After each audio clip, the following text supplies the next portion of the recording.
Speaker, আপনাকে ধন্যবাদ।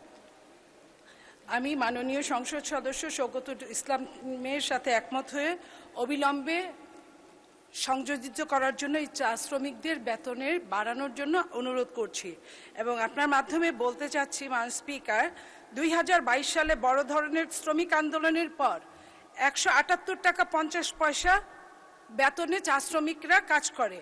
এই অন্যান্য দেশের তুলনায় এটা খুবই কম, কারণ শ্রীলঙ্কায় যখন এই মুহূর্তে 550 টাকা, কেনিয়ায় 483 টাকা, ভারতে 256 টাকা দৈনিক 8 ঘন্টা পরিশ্রমিক দেওয়া হয়। অথচ বাংলাদেশে 2015 সালে মাত্র 85 টাকা, আন্দোলনের পর 102 টাকা এবং 22 সালে 170 টাকা, এবং এরপরে প্রতি বছরে এই সামান্য টাকার 5% করে আপনার রেয়াত দেওয়া হয়। এটা এত বেশি অমানবিক, যেটা আসলে মানবেতর জীবনযাপন করে যে চা শ্রমিকরা, তাদের পক্ষে আমি মনে করি